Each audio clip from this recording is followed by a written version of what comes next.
শীত আসি আসি করছে ভোরবেলায় কিন্তু সন্ধ্যার পরে হালকা কনকনে শীতের আবহাওয়া কিন্তু আমরা টের পাই। শীতের সময় কিছু উপসর্গ কিন্তু কমনলি আমরা দেখতে পাই, কিছু রোগের প্রকোপ বেড়ে যায়। যেমন ধরুন, এই শীতের সময় দেখা যায় অনেকে এরকম হয় যে সকালে ঘুম থেকে ওঠার পর অনবরত হাঁচি হচ্ছে, গলায় খুসখুসে ভাব হচ্ছে, কাশিটা যেন পুরো শীতের সময়টার সাথে লেগেই থাকে। রাতের বেলায় খুসখুসে কাশিটা বেড়ে যায় অনেক। যারা অ্যাজমা বা সিওপিডিতে আক্রান্ত রয়েছেন তাদের দেখা যায় ইনহেলার ইউজের প্রবণতাটা এই সময় বেড়ে যায়। এগুলোর পাশাপাশি কমনলি দেখা যায় ফ্লু অথবা ফুসফুসে আক্রান্ত হওয়ার সম্ভাবনা, যেমন নিউমোনিয়া, এগুলো কিন্তু এই সময় আমরা অনেক দেখতে পাই। দ্বিতীয়ত যেটি আমরা দেখতে পাই সেটা হচ্ছে যারা জয়েন্টের সমস্যায় ভুগছেন তাদের জয়েন্টে বা গিরা ব্যথা অনেক প্রকোপ বেড়ে যায় ডিউরিং উইন্টার। কারণ এই শীতের সময় জয়েন্টে ফ্লুইডগুলো জমে যায়, মাসল শক্ত হয়ে যায়, যার জন্য জয়েন্ট পেইনটার প্রকোপটা বেড়ে যায় অনেক বেশি। থার্ড হচ্ছে ডায়রিয়া বা ফুডবাহিত বা পানিবাহিত যে রোগের বা পেটের অসুখের সমস্যাটাও কিছুটা বেড়ে যেতে পারে। কারা আছেন ঝুঁকিতে?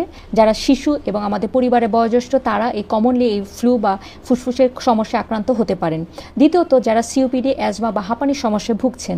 তৃতীয়ত দীর্ঘমেয়াদী অসুখ, যেমন হচ্ছে হার্টের সমস্যা, স্ট্রোকে আক্রান্ত, কিডনি জটিলতা, ক্যান্সারে আক্রান্ত অথবা আনকন্ট্রোল ডায়াবেটিস, প্রেগনেন্ট মহিলা যারা আছেন তারা কিন্তু এই সময় খুব ভালনারেবল। এদের ব্যাপারে অতিরিক্ত যত্ন প্রয়োজন এবং অনেক ক্ষেত্রে অনেক দীর্ঘমেয়াদী অসুখের পেশেন্টদের আমরা আগে ভ্যাকসিন দিয়ে থাকি to prevent this common diseases. আমরা আমাদের পরিবারের মানুষদের প্রতি সচেতন হয়েই ভালো থাকি। ধন্যবাদ।